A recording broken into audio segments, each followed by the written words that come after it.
Hello, good evening, and welcome to the Sunday Night Breakdown. Daniel Ratledge and Dave Forrester with you to break down all the action in the British Basketball League and beyond this week. We're going to start on Wednesday night in Groningen, where the London Lions won in their first game in the FIBA Europe Cup. They beat Donar by 79 points to 60, the first win for a British team in Europe for a very long time. Team news on this one: Austin Luke was out for Groningen, who my spies tell me is very effective in the pick and roll and a big blow for them.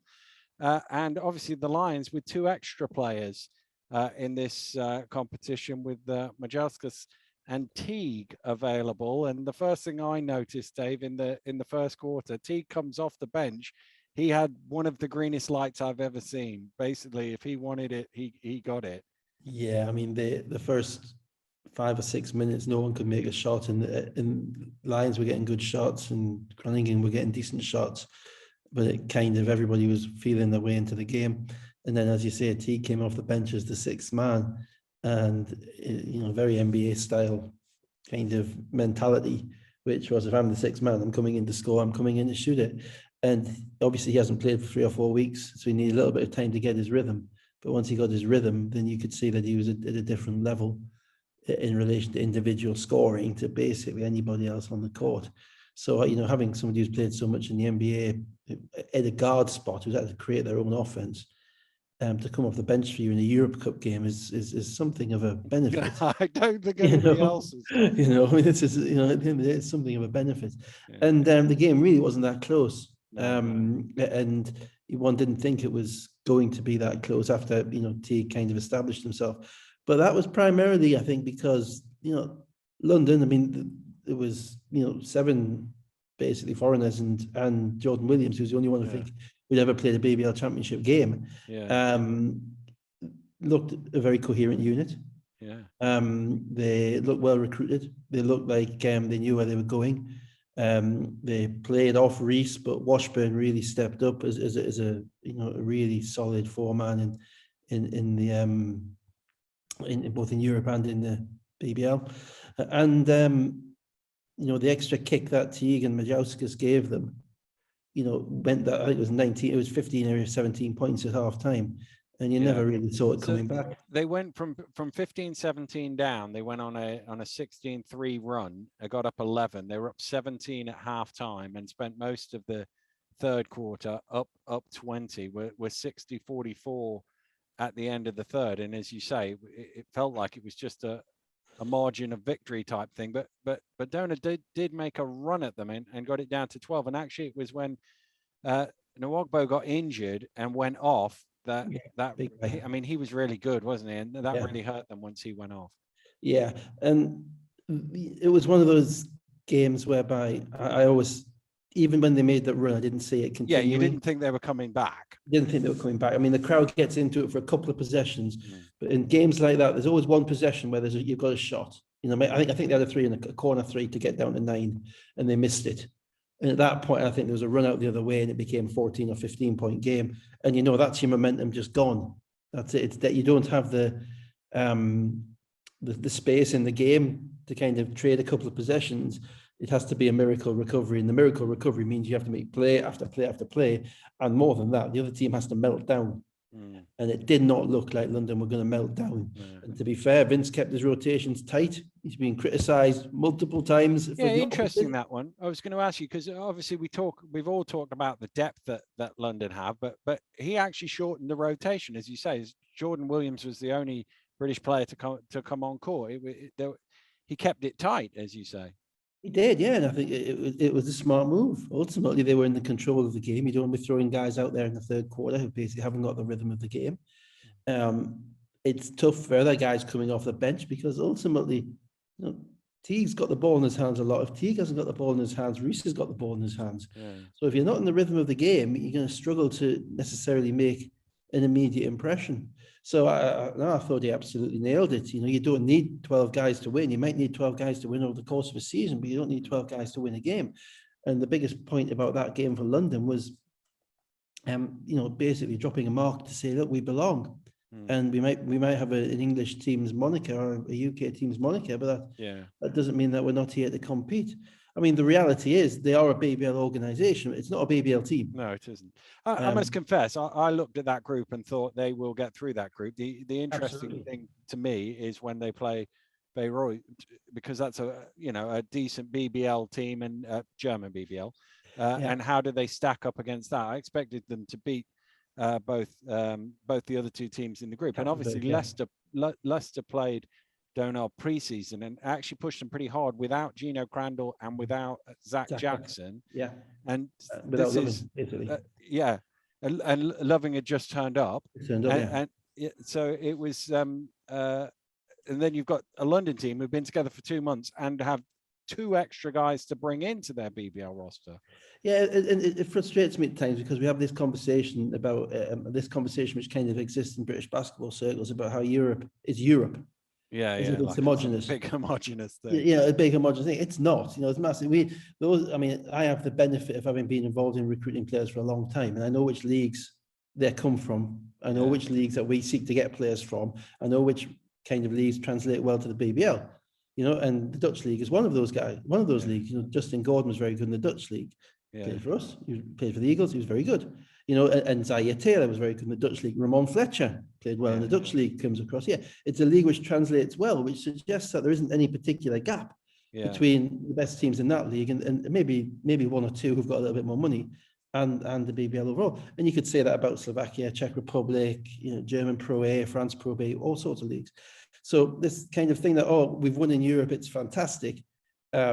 Well, no, we should be that London team with the resources that they have should be winning. And to be fair, they've done nothing to get in their own way, which is the most important thing. They haven't, whereas in the past, not just London, but everybody, various other teams have done things to get in their own way and make it more difficult.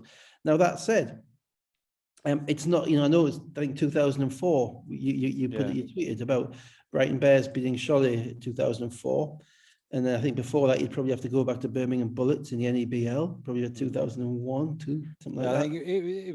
I think it might have been 2002 at least, and obviously Towers played in that tournament as well. Yeah, and that was, I remember it was Tony G's team. But what, the one thing that came to mind when you tweeted all that stuff was a little bit of uncertainty on my behalf, because I think the London team is doing very well. I think they're well recruited. I think the general manager's done a good job. He's recruited what he knows from his background, and he's recruited them very well.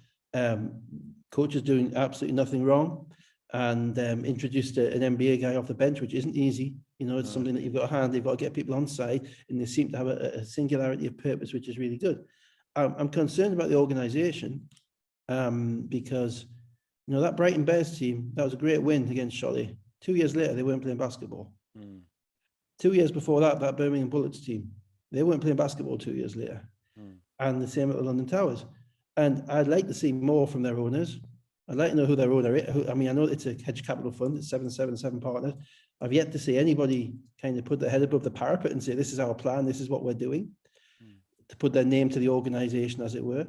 And that concerns me because I remember, history, it's a burden at times to have as much history as we do. But we remember the Cook Group and Manchester Giants, and they won everything. And the one you haven't mentioned is Guildford, who went 0-10 in the Europe Cup, who were around 2 years later, but only just. As a different organisation, I think, as well. I think it was a different. It was a pre-pack administration, from my memory. And that's right. And so my kind of concern is, I hope they do very well, but ultimately, what respect it gains for the BBL in Europe is kind of not tangible in my view. Europe knows what the BBL is. We know what the BBL is. The respect will build when we get 3 or 4 teams who can compete on standard BBL budgets. That's when it becomes indicative of the league as a whole. What I'm concerned about is that we have someone who's saying, this is part of our plan. This is what our plan is, and we're going to be here in 3 years' time, and we're going to get into Stratford, and we're going to start filling the copper box, and we're going to find ways of doing this. Because at the moment, none of those things appear to be happening. Now, they might be happening behind the scenes, and I'm not the first one to talk about it. Their own fans, I think, are talking about it a little bit. It's like, we need to see something tangible to make sure that you're going to be able to do this year in, year out. The biggest accomplishment in British basketball in the last 10 years was Leicester playing 8 games in Europe on a BBL budget, even with some injuries, being competitive and not going bust. Mm. That's the biggest, the people, that is never going to get you a headline in a newspaper. The team doesn't go bust. Fantastic. That's the starting point. Okay. But it's the truth. I mean, they're the only team in 20 years to have done that. Yeah. And that, I think we all have to use at this time, we all have to be holding the owners and the organization's feet to the fire a little bit and saying, yeah, keep going. This is brilliant for our sport, but it's not brilliant for our sport. It's not brilliant for our league if in a year's time you decide you're going to, cross the figure on the balance sheet off, and you're going to go back to a budget which can't afford a 4-week pre-season tour in Europe, playing in 5 different countries. And so that's kind of the bigger point. Nothing against the team, nothing against the players, nothing against the GM. They've all done well. But, let's see the next step before we start celebrating it as being a fantastic moment for British basketball. And a nice moment at the end that Vince dedicating that one to Andrea Borland. I don't think we mentioned it on the show. I'd really, to be fair, I'd spoken to Andrea only a couple of times in passing at London games, and maybe she'd always come over and have a word. Saw her up in the north coaching the Hackney team. Spoke to her a couple of times there. Someone with absolutely no edge at all, no side to her at all, just there to support basketball in this country. And it's people like that, unfortunately, who don't get into the positions of power that they need to help us out, because they're too busy actually doing stuff instead of talking about stuff. At every level as well. Doing stuff at every level and impacting innumerable lives as a result. And it was a brutal morning waking up to that news. Absolutely brutal. And as I say, that's from somebody who can't claim to have known Andrea at all well, but just knew of her and had been around her. And you get a feel from people very, very quickly when you speak to them. And the feel from Andrea was unremittingly positive. So we probably neglected to mention that last week when we should, but it's good that we mention it now. I don't want to step on the toes of the WBBL review show, and I confess to only have watched the 4th quarter of the Lions women's team's game, but they won away in Germany against Keltern the next day in Eurocup Women, 81-78. I know you watched some of this game. That was an impressive performance as well. It was, and I thought the game had gone because I think there were about 8 minutes to go in the game, and the London centre, I'm not sure who it was, but got riled on a foul shot. It was Paige Robinson. And basically just clumped. To use a Geordie phrase, just absolutely clobbered the girl from Keltern, to the point whereby I think she was slightly fortunate not to be thrown out. And that was, I think, another 2 shots on the ball. And at that point, you're thinking that, this game is kind of gone, particularly as they were without Winterburn and another of the girls whose name I can't remember. But, they're a relentless team. They're remorseful. They keep playing, and they've got a point guard who just keeps the tempo high all the time. And Joe Leadham showed up in the end, and ultimately they made enough plays to win the game. And that is also a fantastic accomplishment. Albeit, again, they shouldn't be going into these games thinking we're underdogs, because they're very good. I don't think Mark and the team will. So they were 8 down, 64-56 is the point you were talking about, and then Leonard scored 5 in a 7-1 run, and they tied up. I'm interested to get your take on that, on what was the key play at the end there. It was actually a bad pass in, or a miscommunication. Who knows whether it was the person who went one way or the passer? We don't know. But Leonard, great hustle to save it. Beckford Norton as well, keeping it alive.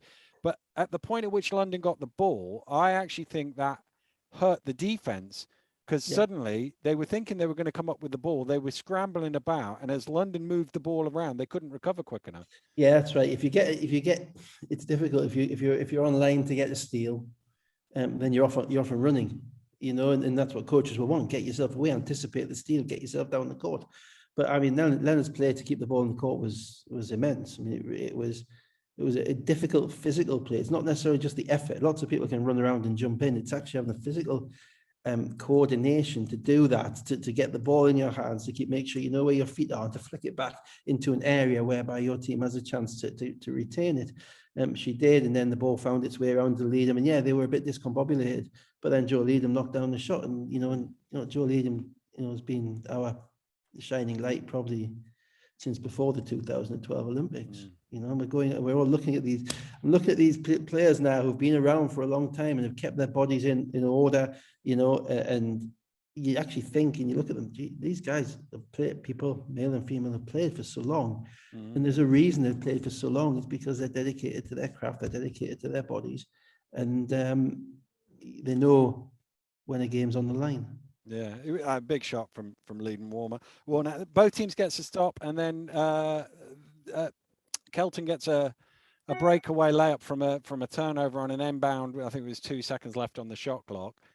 Easy layup, 78, 79, 36 seconds to go, and it was full of Jawohl, auf geht's off the PA. He was good. He was good. I'll be honest, I've got some comments about some of the other announcers I've listened to this week on my way, but I'm not taking a word out of our German friend, because I would like to have seen the crowd. I assume the crowd was on his side. On this side, yeah. I'd like to have seen it to see if they were kind of meeting it with a stony-faced kind of Germanic, or whether they were up and in it as well. But yeah, he was really good. He was certainly clear. And then I thought on the next play, actually, Leonard went a bit too soon. Yeah. I thought they should have run some more clock. She thought she had a lane to the basket, missed it, and suddenly they've got the ball with 24 seconds to go, coming the other way, and then got a mismatch with Mandic, the Serbian international point guard. Suddenly has Zania Stewart in front of her, and Zania did really well actually to keep her in front of her. But I don't know if she should have attacked more, or she ends up kicking it to the corner instead. Yeah, you have to be ready at the moment, don't you? And there are certain players who are ready for the moment. I don't know enough about the Serbian point guard to give you a clue as to whether or not she'll be disappointed with that play or not. But again, Zania Stewart, again, going back pre-2012, has been done it when they were not to overcommit, because what a point guard is looking for in that situation is probably not to have to shoot the jump shot. They want to attack you, but they're already going to be in a position to attack you if you step too far, if you overreact, if you get off balance. Didn't do that, and forced a lower percentage shot. Which doesn't go in, and Beckford Norton again working hard on the glass. It was unbelievable. She's a player. She's got a lot of energy, a lot of toughness. A 15-footer, which looks like she's making it every time it leaves her hand. I assume she's going to be in the GB squad, because I haven't seen her in the GB squad much before. But she's really kind of demonstrated a willingness and ability. Never takes a step backwards either. Yeah, no, exactly. Never. So Leonard gets fouled, makes 2 free throws, 4 seconds to go. They advance the ball, and again on the inbound, it can go under the radar. But I was watching it back again this morning. Beckford Norton, I think option 1 was Mandic coming around off the double screen. Beckford Norton didn't allow that at all, and then Scoble gets it into the corner. And Leadham was right there closing out. It was a good closeout. It was a terrible shot with 4 seconds to go, because she just turned and shot like there was half a second to go. But we've talked about it before. There's only 2 or 3 places the ball can go. It can go to the guard coming off the top. It can go down the deep corner. It can go at the flash to the high post. It's rare that a team's going to throw the lob all the way at the other side of the court. It happens, but it's normally a specific play. And the biggest thing, as a mantra, you do not let the guy, he can't beat if he can't touch the ball. I could could name point guards in this league over the years BJ Lewis, BJ Holmes, Zaire Taylor, you name them, guys, we are not going to let this guy beat us. Somebody else is going to beat us. And that's generally the point guard who wants to make the plays. So yeah, they did it well. They accomplished what the coach wanted them to do, I'm sure. Leonard 21, 4 and 6. I didn't mention Norton 19 as well. I didn't mention Cassie Breen 19 hit some big threes. Big threes. Big threes in the third quarter, I think. At the beginning of the fourth quarter. Yeah, because it got them back from, they were down 7 or 8, got them back level or within a point at least. So let's move on to, it's a BBL roundup show. Let's move on to the BBL. You give the people what they want, don't you? Yeah, indeed. Cup action on Friday night in Manchester. Giants 91, Cheshire Phoenix 61. No Mike Ocharobia for the Phoenix. Teddy Okirafor was back though. No Dan Clark with that ankle injury that he got from the last week. first quarter, not really much in it. Cheshire probably had the better of the opening 10 minutes of this game. Yeah, it was weird. I was watching the game, knowing the score. Yeah. Watching it back, knowing the score, thinking, how's this ended up the way it's ended up? Because it was a relatively standard BBL game. Teams feeling each other out. Some shots being made, some shots not being made. Cheshire playing initially without Okorafor, him coming off the bench and kind of running the point, but they were getting enough. Dickerson made a couple of plays which impressed because obviously he was playing without Ocherobi there, so he was getting more minutes. And Manchester didn't necessarily appear to be in a great rhythm as they were kind of figuring out how to play without Clark and where they needed to go. So on the face of it, yeah, it was a good first quarter for Cheshire. But then, over the next probably 20 minutes of the game, particularly in the second half, but certainly at the end of the first half, it fell apart. Yeah, well, Giants, Anderson with an and one and McKnight with a 3 had a 12-0 run to go in front, 32-26, and then they basically had a 15-0 run to finish Jules Dangakoda scored right on the buzzer, but there was 15 unanswered just before that, and they're going into the halftime 47-33 up. Well, yeah, I mean, two things that struck me. One, Teddy Okorafor looked out of rhythm. Didn't play last week. He's had 2 weeks out. Don't know how much he's practiced. Ended up like 0 of 8 or 1 of 8 or something in the game, but just didn't. He was getting to his spots, but didn't look comfortable in knocking shots down. Jules Dangakodo, I still put him in kind of the combo category as opposed to the point guard category. I think he's an attacking, aggressive kind of slashing guard to the rim who can knock down the shot if you leave him open. Well, having the ball in his hands a little bit more actually, I think hinders him rather than helps him. So that's why they need Teddy to handle the basketball so Jules can work off him. And he kind of it was betwixt and between, and he couldn't make any shots either. So then they had that limited amount coming from their guard spot. And their forwards are up and down. We've talked about Bradley before, he was up and down in this game. So the problem I thought with Cheshire was their offense. It wasn't necessarily the defense. The transition defense wasn't good. And it let Manchester get out and running.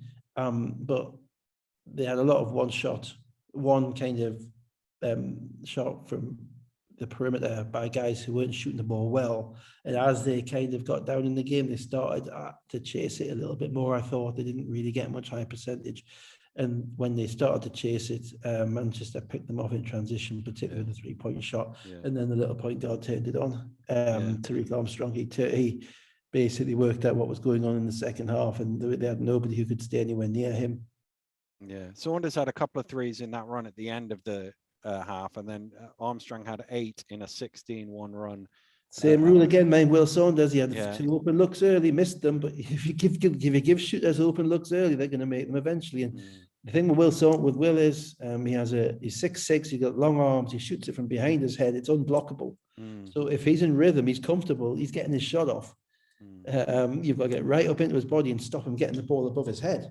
To take away that shot. Because as soon as he's into a shooting motion, it's going up, and then it's a lap of the gods for you. He's good enough shooter to make them.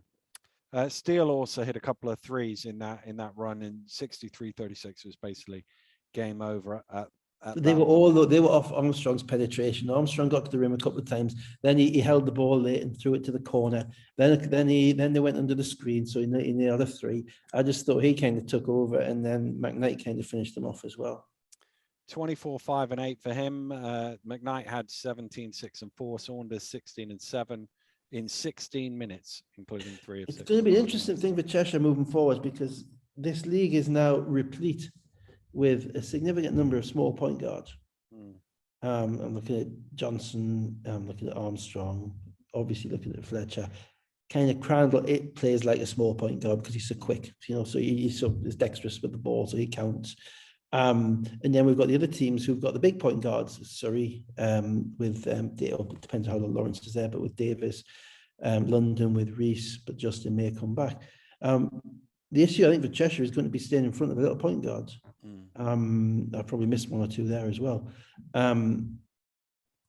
Because they haven't really got anybody. They've got some good, solid physical defenders, but they've got nobody you would say had a significant amount of lateral quickness. And Armstrong hurt them. Fletcher hurt them last week when he had 14 assists, and Johnson's also hurt them when they play against Glasgow. So it'll be interesting to see where if they're able to kind of tighten that up. Big guy for Cheshire played well, Bacali. I haven't seen much of him. No, I hadn't. He came off the bench and he looked like he belonged. Caught the ball in the post a couple of times. Nice little soft touch on his hooks. But it's tough when you're a new big guy in the league because you get run off the court very, very quickly by these guys.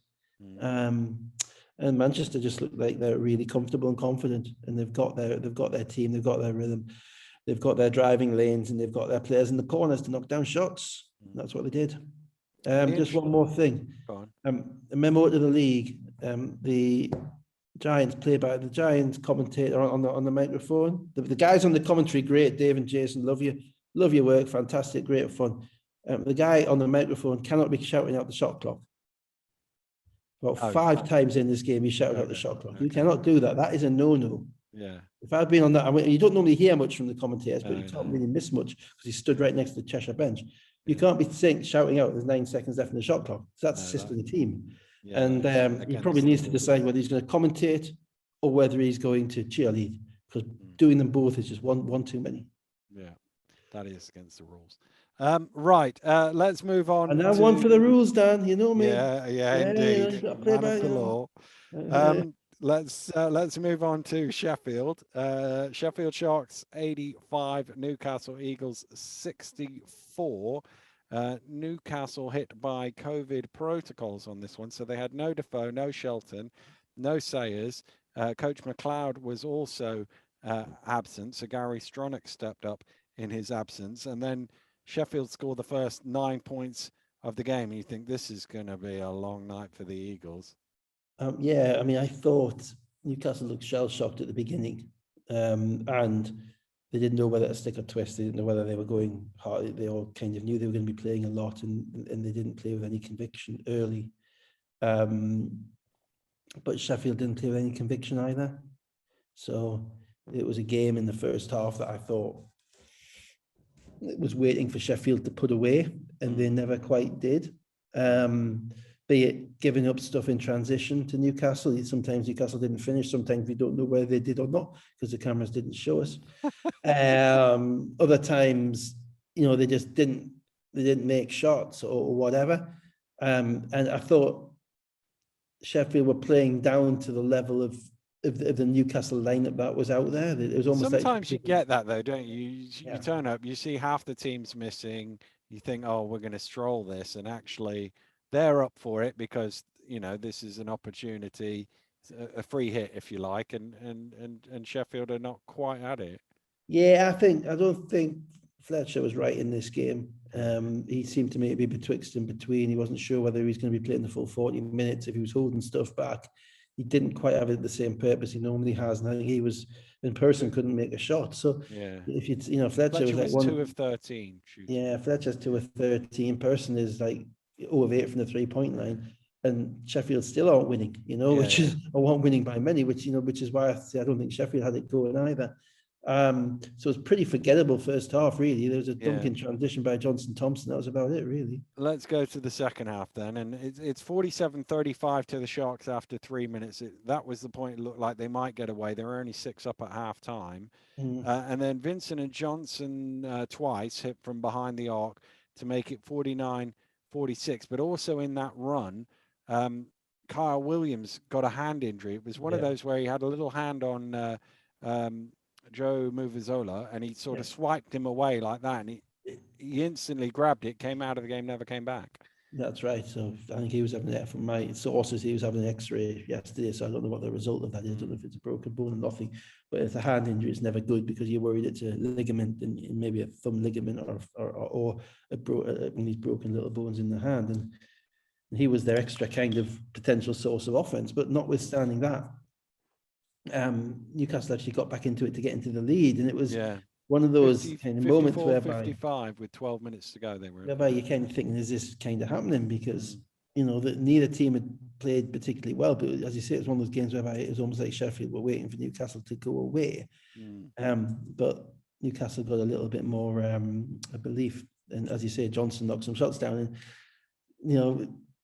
Corey Johnson may have woken up. That's the reality of it, or may have figured things out because he's well, we'll get onto him tonight as well, but he's somebody that you really have to guard. I think at one point in this game, I looked at the stats and the teams were 3 of 26 combined from the 3-point line. And it's not a great venue to shoot in. I remember the last game before the second last game I ever sat on the bench in the BBL, we lost at Ponds Forge by a point, and Sheffield shot 1 of 25 from 3, and still lost by a point. So it's not it's not the easiest gym to shoot in, and it really wasn't the best, the most telegenic of games. And then Sheffield got in a little run, then Fletcher tried to split a screen and roll, and Fletcher went down, and that kind of finished it off. Yeah, Fletcher, as you say, he was cutting through, and then the ball is loose. He was trying to split through to, well, it was really between the defender and the screen setter with the other defender on the opposite side. Bit of a collision. Cook trying to get the ball sort of rolls on his leg, and then the sight of Fletcher being carried out of the gym is not a very pleasant one for anybody in the league, but particularly not for Newcastle fans. No, not at all. And at that point, I think, because all they had left, I think, was Kande. Yabantu hadn't played for 3 weeks because he's had a groin as well, so he wasn't cleared to play. So all they had left was young lad Kande, and that really becomes tough when everybody else has played a lot of minutes as well. But Sheffield, to be fair, Sheffield kind of roused, and they made enough plays. Williams, again, second time against Newcastle, was able to get to the rim and finish. And they end the point guard again, and Aaron Anderson. He was the other little point guard I forgot about. Sorry. He ran the team very well when it mattered. But just ultimately, that Newcastle team couldn't come close without the people they had on the floor. They're not getting any scoring from Vincent or Johnson Thompson, and with Person not hitting, they were never going to have enough to. They needed Person to go off a 30 to have a shot, and he never hit. Well, it was a 21-7 finish to the game once Fletcher went out in favour of Sheffield. Johnson, 5 of 11 from behind the arc, 23 points. John Williams, 28 and 6 to lead the shot. It's the 7, isn't it? Newcastle scored 7 points after Fletcher went out. That's probably most of the fourth quarter. The interesting thing about it is Fletcher scored 5 points, shot 2 of 13, and yet was a -7 in the game. Yeah, well, it gives you a bit of control. Yeah, it does. Let's go on to Saturday. Surrey Scorchers 89, Leicester Riders 94. No Darian Nelson Henry for Leicester. Was in a boot. Didn't look that great. Yeah, I saw that on the crutches as well. Not good. Hope he gets well soon. But Gilchrist was fit, so he was in the lineup. A full Scorchers roster. I think the first time this season they've had everybody out there. In fact, I know that. I don't know why I think it. But it was pretty back and forth really for first quarter. We didn't really get much of a run until the second quarter. Yeah, this game kind of gets the klaxon for surprisingly watchable, fun, kind of entertaining game. Because after what Leicester did to Plymouth, one was fearing the worst. And I think Leicester came out obviously a little bit not I wouldn't say complacent, because they're not. But I think they came out lacking a little bit of intensity, thinking that, when you come off, we've been there, you come off a 60-point win, it is just impossible. It's just, you can talk to the players as much as you want. You can talk, you've beaten this Surrey team already by 20. You can say it until you're blue in the face, but ultimately they have to punch you in the face. They have to come at you before your players kind of react to that. And obviously Leicester are kind of they're not threadbare without Nelson Henry, but it does change their look, particularly with their second unit, because Walker's in the first unit now, and that left either Adekoya or I think even played in Nduku at the end of the first quarter. And those guys aren't, if when Rob was recruiting them, he said, "Yeah, I'm going to play you a bit of backup centre." Those guys would have probably looked at him, really. Because that's not what they're meant to be, but that's you're American down, so you lose them. So that kind of changed their look a little bit as well. Surrey, throughout the game, they impressed me in some ways, and they depressed me in other ways. The depression, I'll start with first because I'm that type of miserable negative soul, came from their lack of discipline. I think there was at least 3 technicals in this game. There could have been more. Again, I remember looking at the first half. I think it probably was a play about 4 or 5 minutes into the first quarter where about 3 Surrey guys kind of gave Keith Williams the arms after a non-call, and I thought Keith must have had a conversion or something. He didn't even look at teeing them up, but that changed so soon, rather a little bit later. And but their game, it was quite entertaining. Hamrick showed he can score. Davis is a physical force. I'd probably like to see him be a little bit more cerebral at times, but he's a physical force, and he knows how to kind of to plow through people and finish. Obviously, they had Lawrence, who looked really off the pace in the first half, and then looked like Steph Curry in the second half. Gilchrist giving them a little bit of for dunk, but for every dunk with Gilchrist, you get a kind of talking to the ref and the hands out and that type of thing. And obviously the Theo and Martel have been there before, and they played, the basketball they played offensively. I thought it was really good. They attacked and they attacked and they attacked, and that's why Surrey Sports Park has been a really hard place to win at. Apart from for Leicester, over multiple years, because Surrey just keep coming at you. They keep coming at you. Leicester at times showed a little bit of vulnerability, I thought, but it's a game. It doesn't matter for them.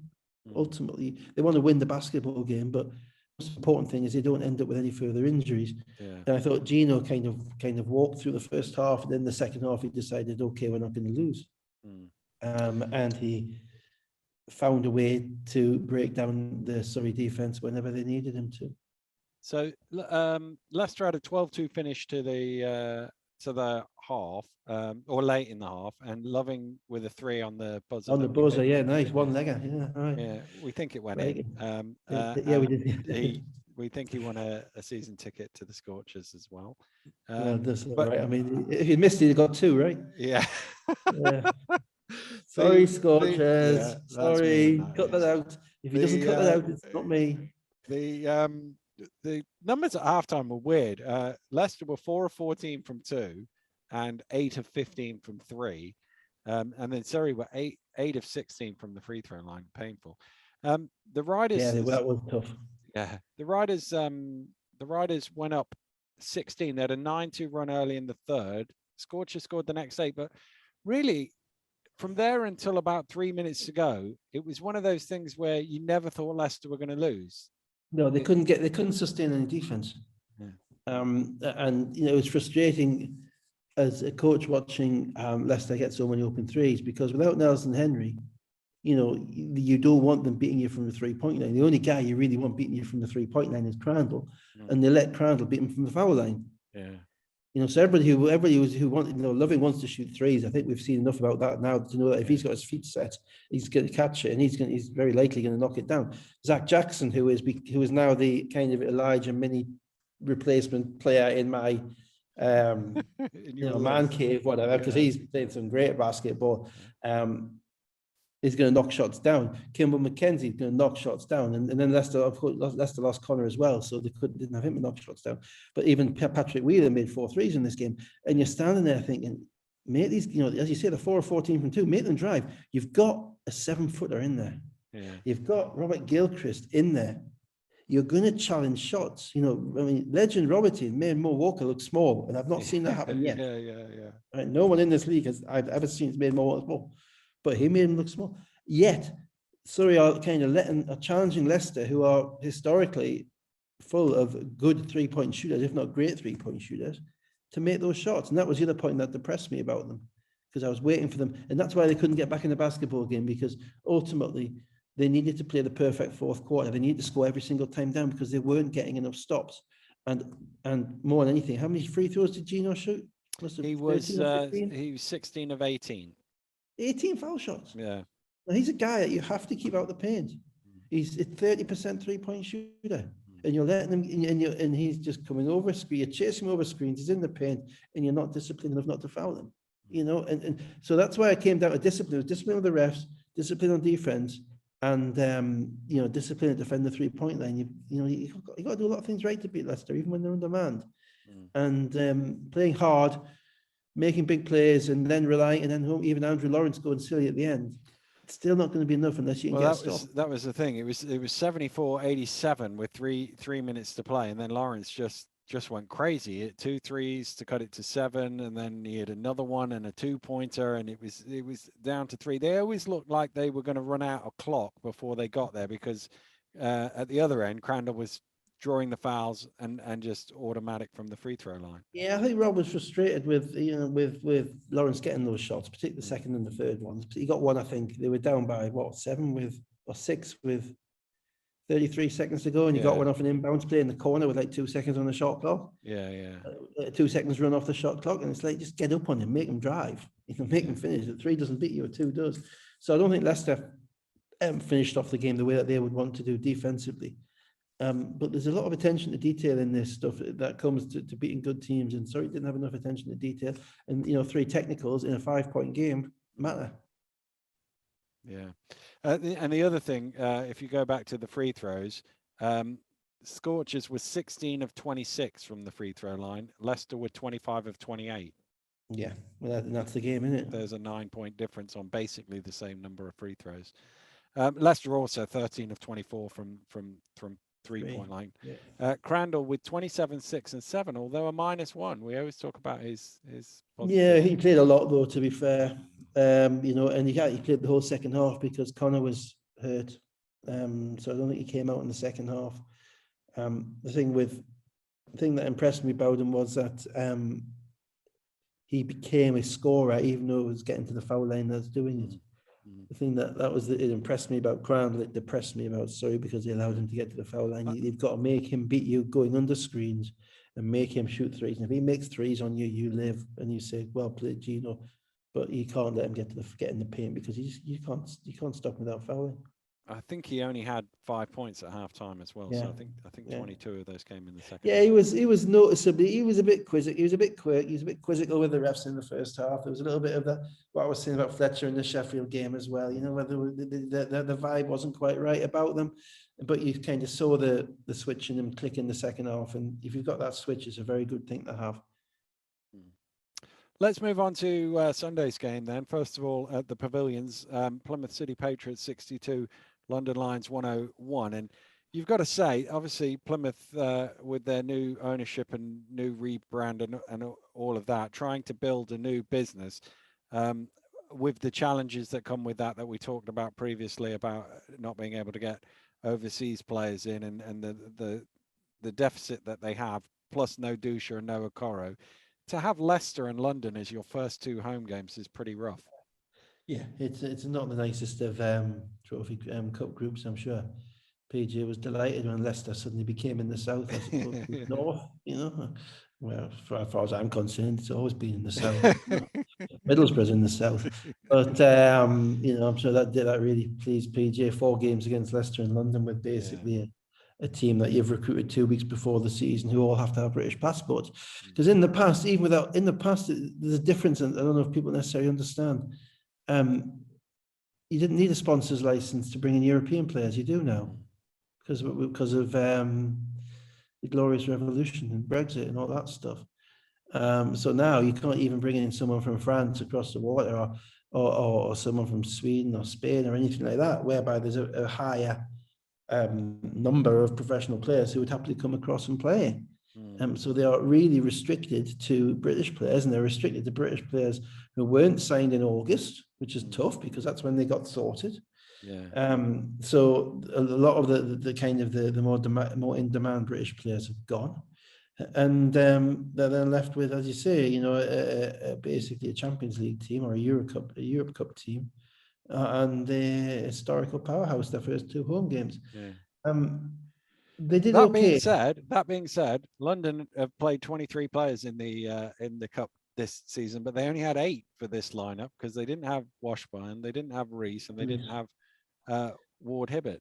I think that's I assume that's by choice. Yeah, I assume by choice as well. Yeah, exactly. And knowing the floor at Plymouth, I'm not surprised that some of those guys given a day off, because it's a game whereby they've qualified. They just need the rhythm game for their players, and also the kind of game where you get to look at your coach on the sideline and say, why didn't I play much in the European coach? Yeah. In the European coach after you have 21 points in the first quarter. Yeah. Like Lorenzo Cugini did, Yeah. who I noticed is American as well as Italian. Had 4 3-pointers in the first 6 minutes of the game. Yeah, but the point I was going to make about Plymouth there is that, you know, it puts a premium on everything when you are struggling with recruitment late in the season. And the premium it puts on against good teams is 2 things. 1, scouting report. 2, transition defense. There are 2 things you cannot drop a beat on. You have to be better at both than the opposition. And they weren't. You know, so it's not about whether they can make shots, because London are going to make more shots than Plymouth. Okay, they just have more athleticism, they have more shot creation. They got, you know, Will Neighbour, who's 6'10", can shoot over everybody. You got Jordan Williams beating up people in the post.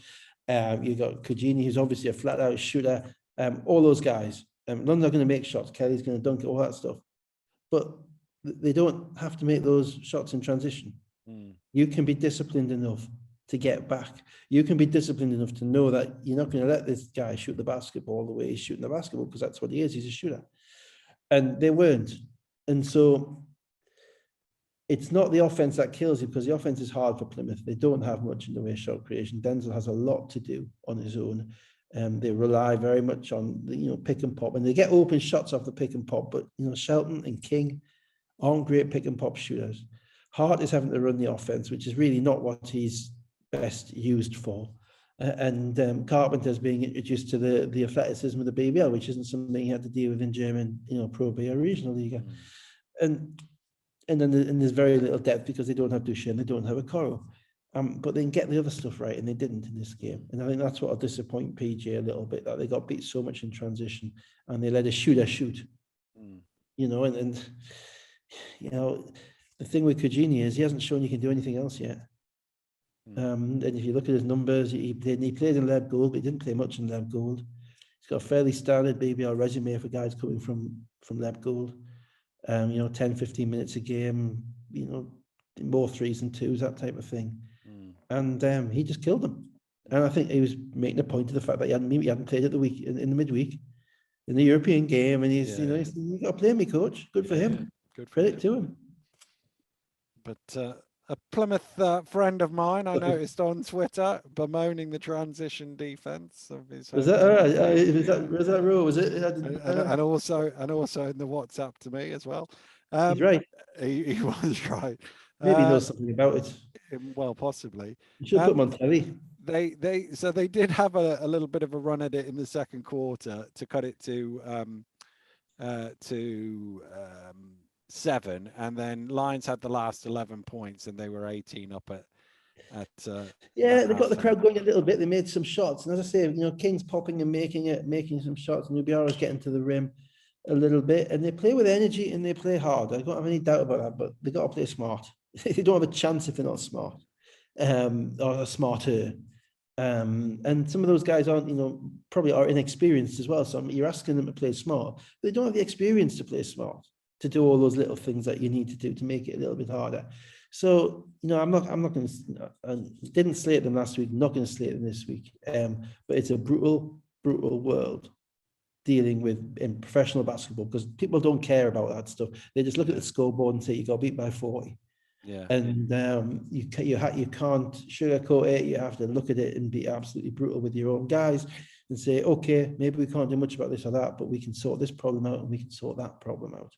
And in the meantime, the rest of us all go to the boogies. Now, which we can do now, because we're not a coach.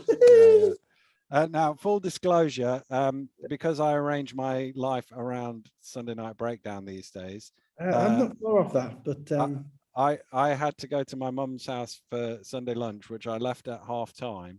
And by the time I got there and came back for the trifle and went back again and all of that sort of thing, turned it on, it was a 34-point game. So they couldn't hang with him. There wasn't anything particularly. Will Neighbour got into rhythm, which is good for London because they might need him down the line. Jordan Williams was difficult to stop, but it was probably more of the same. And unfortunately, they just got more athletic guys and better shooters than Plymouth had, and Plymouth played them on London's terms. So yeah, it was a game which was gone. Everyone knew it was gone. Yeah. And London don't really have any kind of bench to come in to make it easier. You know, the team, even without the guys that they didn't have playing, you know, they got, as you say, 8 players and they can all play. And they're all playing for minutes. Indeed. And Cugini ended up with 9 of 12 from 3-point range for 35 points. And I should say, shout out to my mum who listens to us on our walk on a Monday morning, and she'll be disappointed you haven't said Kipper Nichols as yet. Why? I can't say it on air. Yeah, it is. I can't say it on air. Nichols, let's go on to let's go on to Glasgow Rocks 92, Newcastle Eagles 84. It's a smoked herring, isn't it, Kipper? Smoked herring? It's like smoked herring as well.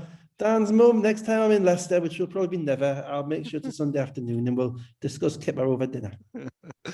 So bare bones for Newcastle. All the COVID guys still out. No Fletcher. No Williams either. He was on the. That was just to make up the 8. So we've got 8. But he wasn't going to play. We take a moment of silence to pass the leaving of Elijah Minnie because we know he was your favorite. I mean, I'm just on that. I mean, that was a bolt from my. From the blue, from my ego, that was, dear me. I've been lionizing this guy for 2 weeks and Glasgow think he's not good enough. Dear me, you guys are good. There must be something going on, who knows? It can be lots of different reasons this part of the season. It can be a fit, it can be community, it can be a mentality, it can be attitude, it can just be something the coach just didn't think was quite right. I thought he fitted for the team. But it's not my reason. It's not for me to know what goes on in the locker room or what goes on in their practices, and you can't really take much issue with the decisions that Glasgow have made so far. So indeed, more power to them. Make if it's not right, change it now whilst you can. Indeed. All of that, everybody's expecting Newcastle to get whacked in this game, and Johnson and Person had other ideas. I mean, they just came out firing. Well, that's right. This game was without wishing to get old Sigmund Freud on you. This game was a study in psychological makeup of basketball players and basketball teams. Absolutely, because as you say, you look at the camera. You look at the camera at the Rocks when you're warming up, and the Eagles are warming up. And you think, oh, they've got the half. There's half the team. Where's the other half? You know, they haven't got enough for a layup line. You know, and. Don't think Glasgow aren't saying that. You mentioned it before in the last game. Don't think Glasgow aren't saying that. It brought me back to a game where we played at Plymouth back in 2015 when we won the clean sweep. And we were played Worcester the night before, and Fletcher ended up in hospital, and Jones was injured, and Lasker was injured, and Floy was at home with his ligament, with his cruciate or whatever, or his Achilles. And we had no guards. And Andy Thompson was playing point guard, literally. Andy Thompson played point guard, or Scott Martin, because it was only Charles, Darius, and Stewie Thompson as well. And the Plymouth guys, their eyes, because Plymouth hadn't won many games that year, and they were warming up, and they were doing their little half-court, little warm-up stretches as they're running towards our bench. And they're looking at our bench, and they're seeing all the players there. And you see their eyes looking at this Eagles team thinking, you know, you can see them just not right. And it totally threw them, and we were up by about 30 after a quarter, and we hung on to win. We were up by about 41-12, because our guys were ready to play. They knew what they had to do, and they weren't hung up on the positions or anything like that. They weren't coming out the game; they were just playing basketball. And more than what it did for our guys, it was what they did for the Plymouth guys, which just totally head scrambled them for enough of the time, whereby we could get far enough ahead before they figured it out, and they could then come back and nearly beat us. So this brought all of that back, because Glasgow saw what they saw, and they played no defense in the first 15 minutes of the game. And Wes Person in particular, if you're not going to play defense on him, Wes Person, I think, is going to score. If you play defense on him, it's a bit harder. He's going to probably go off the ball, let other people create for him, and look to score. But the amount of times he took one dribble behind the screen and just shot it. Bang, three, bang, three, bang, three. And Corey Johnson obviously has got an absolute green light with that team, because to be blunt, Johnson Thompson isn't used to shooting the ball a lot. Your Bantu probably hasn't played in the BBL for about since Bristol last year and hasn't played many minutes at all. So he's not really looking to shoot the ball much. And Vincent is playing as a centre, and they're not really throwing the ball in the post much, and he isn't looking to shoot the ball much. So Johnson and Pearson just know that they've got the absolute green light, the greenest of green lights. I don't know what is greener than green. Well, it's greener than Teague even on greener than Wednesday. Teague. Yeah. And Glasgow made the mistake of kind of letting them shoot. Yeah. And they both certainly, until they got tired subsequently, did a really good job of kind of taking the Eagles with them. Glasgow got into a rhythm eventually. Johnny came in and enjoyed the first half. Yeah.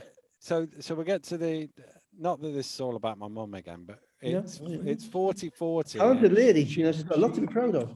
She's going to a concert tonight. So I was like, we left at 40-40 with 5 minutes to go. Some rap is it? No, Uncle Frank, funnily enough. Uncle Frank is the support. I think it's Tom Heaton is the. I was thinking maybe Meatloaf was touring again or something. She did like Battle. And then I get home and it's 56-41 at half time, and it was like, what happened there? And I flipped on and saw Johnny Bunyan happen there. Yeah, well, Johnny Bunyan happened, but more what really happened was Jordan, after about a timeout halfway through the second quarter, where Gareth was clearly frustrated with his team. Jordan Johnson started guarding Wesley Pearson. So Jordan Johnson decided to guard Pearson instead of just kind of jogging up and down alongside Yabante, which he had been doing. And he started putting pressure on, and Glasgow played 5 minutes of good defense. Out of that good defense, they happened to then make some shots in transition, both in transition and in the half court. And to be fair to Eagles, they didn't give up anything on like the first pass. Their defense was man to man. It was pretty good. They forced multiple rotations, but they got a lot of shooters there. And when Johnny's knocking them down, catch and shoot, the last one he made was probably 4 feet outside the 3-point line. And you think 15-point game, that's done. And so basically you've got the psychology of Glasgow coming out thinking they're going to win, and therefore not going through the motions, but doing just enough. Then you've got that timeout, and you've got the psychology of Glasgow saying, hang on, we've had enough of this, right? And then you've got the psychology at half time of Newcastle going in thinking, man, we've played all right, we're down 15, we must be done, but we'll give it one more shot. And then you have the psychology of Glasgow coming out at half time thinking that it's all done and they can go back to the way they were because Newcastle have only got 5 players, therefore we're going to win eventually. And all of that happened in that first half of the game and in half time, because at the beginning of the third quarter, the Eagles scored the I didn't see it coming. 15 points. Yabante, Pearson, even Johnson threes, and we're tied at 56. Yeah, I mean, and Temba pulled up in transition, knocked down a 3, which is great because I've known him since he was 16 or 17, and the one thing we've always wanted him to do was to have the confidence to shoot the ball, because he's got a first step. He just needs more confidence on the court. He knocked that down, and Pearson and Johnson got going, and then Vincent made a couple of plays under the rim defensively. And Glasgow, I think Gareth called a great timeout after about a minute and a half. Which is known as a bollocking timeout, nothing more. You call him, I think it was after maybe the first 5 points, and he could see it, I could see it. His team just weren't ready to play. They'd mentally checked out again. And this is the thing with having a young team. This is the thing with playing to expectations. This is the difference between, I think, having a young team has been together 3 or 4 weeks, and a team like Leicester at Plymouth, whereby Leicester, they just kept going. Leicester just kept going at Plymouth, and Plymouth probably don't have the scoring talent that Newcastle had. But all Glasgow needed to do was to shut down Pearson and Johnson. To be clear, I mean, you look at that you say, right, Daniel, DJT, you're going to beat us. Terrell Vincent, you're going to beat us. Temba, you're going to have to shoot 20 shots to beat us. Now, they let Johnson and Pearson shoot 50 shots between them in that game. That's unacceptable. When you've got a team like that, that's unacceptable. You literally should be overloading your defense to whichever one of them has got the ball and letting the other guys try and beat you. And they didn't. And because of that, Newcastle got back in the game. And then Johnson by that point you could see he was just in one of those moods. He has these games every couple of months or so where he makes 8-9 threes in a game, and they're like layups basically, and he hit another 3, and now the Eagles are up 5. Well, of course, it's the mentality as well, because he knows he's not coming out of the game. Mm. He also knows that they don't have to run their stuff. They don't have to run. They don't have to run the ball from side to side. They don't have to maneuver the ball to get the ball in the post. They're not. You know, Johnson Thompson's not worried about shots. Yabantu's not worried about shots. There's no problem with keeping people happy. So he knows, and person knows, that they're just coming out to score. If someone goes under a screen, they're letting it go. There's literally no such shot as a bad shot. And the thing with Johnson that I think he started to demonstrate at Newcastle, which he probably didn't do so much at Leicester, is that he has got a little bit more off the dribble than perhaps I thought he did have. I don't know if it's just that he didn't get enough reps off the dribble at Leicester to be able to show it. But he's shooting step backs going left.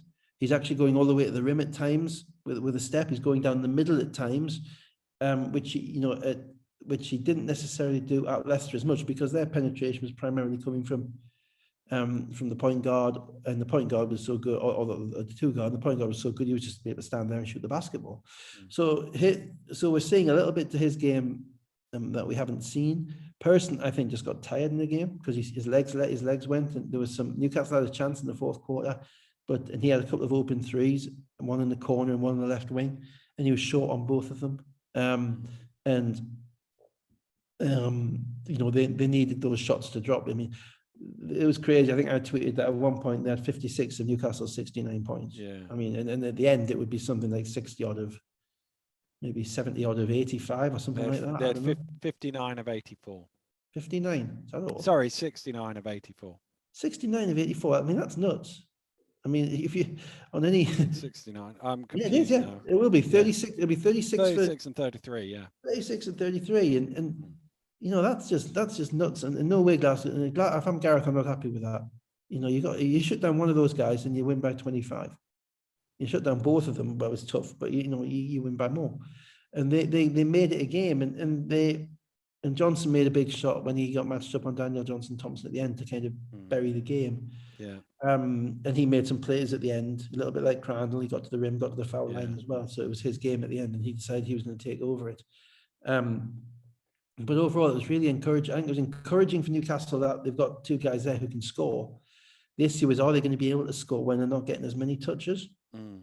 So, you know, when there are more touches for everybody else as well, can they score when they're not necessarily in that mindset? But to have two guys score over 30 in a game in the BBL, I think it's pretty rare. Yeah. So yeah.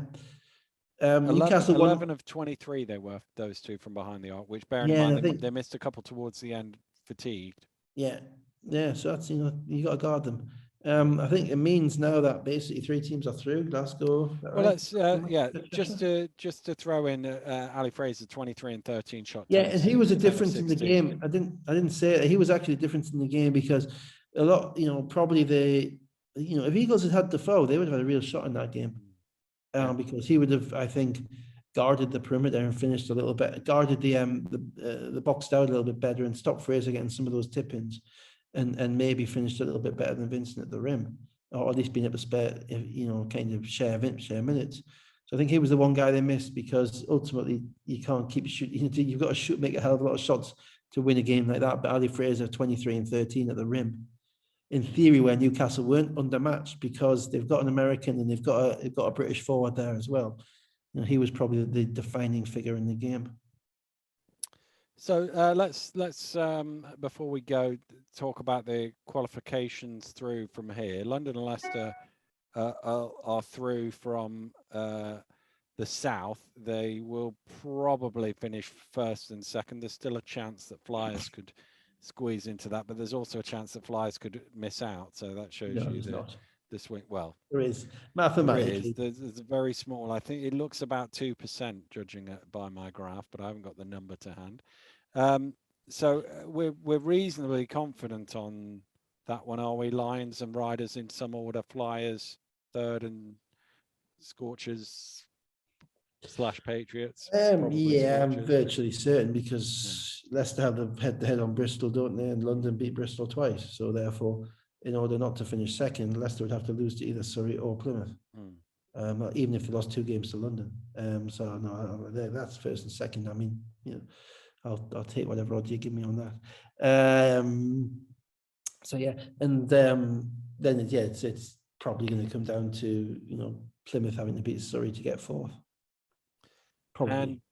I just very quickly ran the possible placings on the North group. Unfortunately, because there's only 5 games, it doesn't take very long at the end of the game. And I believe 88% of the possible outcomes have Newcastle in 5th. That's about right, I think, because they're 1 and 5, albeit Cheshire are 2 and 4. Yeah. And whilst that sounds very concerning for Newcastle, if Cheshire have to play Newcastle have already beaten Cheshire, so Newcastle have the head-to-head. So if the teams match each other's results in the one game they have to play against other teams, then it'll all come down to a shootout on Sunday at Ellesmere Port. And Cheshire will have to win. And if they don't win, Newcastle will go through.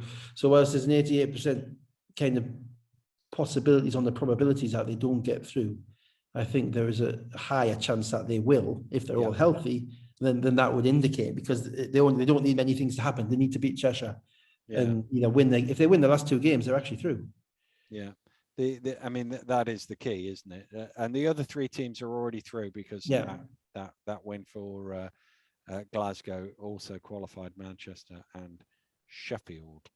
So that's the end of this week. An entertaining week of basketball. It wasn't many games, and yet we still managed to stretch it out over an hour. Probably. Yeah, well, you gotta fit people's expectations now, haven't we? Indeed. Yeah, it was. There's some good games, some not so good games. Teams are beginning to define themselves, which is good. The weekend next week isn't got that. I'd say the only real interest in the weekend next week for me is Newcastle and Cheshire, because I don't know if Plymouth plays Surrey next week, but that game might matter as well. We've got the phony war of Leicester v London to come up. We've got Leicester with a decision to make in relation to Nelson Henry, obviously, if he's in a crutch, if he's in a boot, how long he's going to be out, and whether they're going to try and find somebody to bring in either short term or long term with him. Glasgow have to find someone to deal with Mini. Newcastle have to look at their imports as well and see whether they're satisfied that they're going to go ahead with the season. They've got to find out how Fletcher is, obviously, and look at potentials there. You've got the Lawrence Gilchrist question at Sunderland, or it's Surrey. Are they going to be there for a game, 2 games, a week, a month, a year, whatever? And the only teams I think you can probably say at this point in time are utterly comfortable with themselves is probably Manchester. And they've got maybe the Dan London. Clark question. They've got the Dan Clark question, but Manchester and London, I think, you would probably say are the standouts at the moment. Leicester would have been, but as I say, without Nelson Henry and with Washington going out of that game as well, that gives them a little bit of a question mark. But everybody else has some thinking to do in relation to their roster construction, which is good. I always used to like this part of the year when you're figuring teams out and you're trying to work out who needs what and trying. It's like a game whereby you want to put yourself in as well as just working on your own team. You also want to put yourself in the position of the other coaches, because you want to work out what you're going to be going up against, what do you need as well, and what do they need, and are they going to see it, and and are they going to decide that that's what they need? And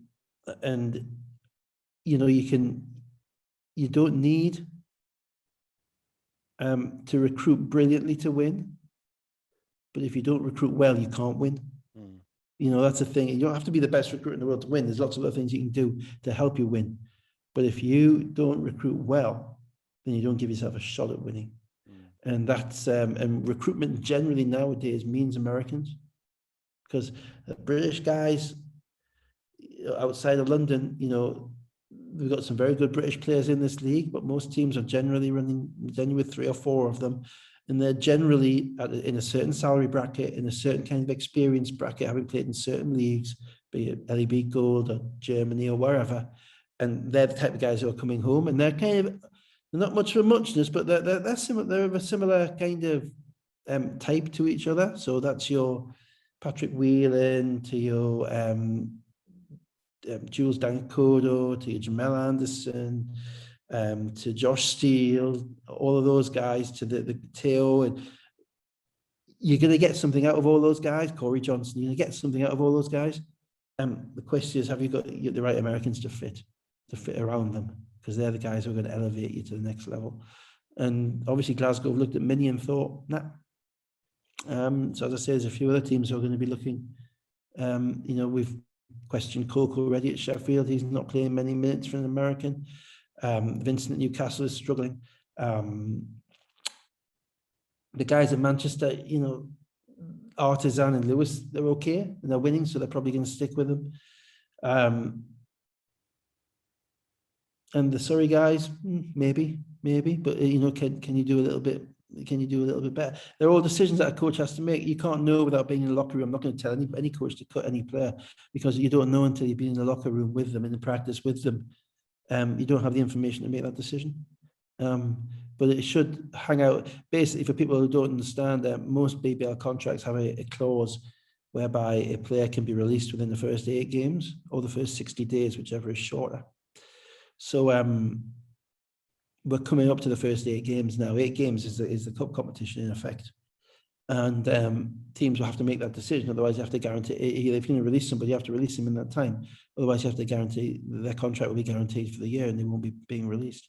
So that's why the next week or two is interesting, because if moves are going to be made, they're primarily going to be made now. Well, we will see. We'll call it an evening for now. So thank you very much for listening. Dave and I will be back next Sunday night to break everything down. Sorry, Dan, one more thing. You said we're going on for an hour and I gave you another 10 minutes, so I do apologize. Yeah. Gives me mum a few more steps before she... Hit my nickels. Goodbye.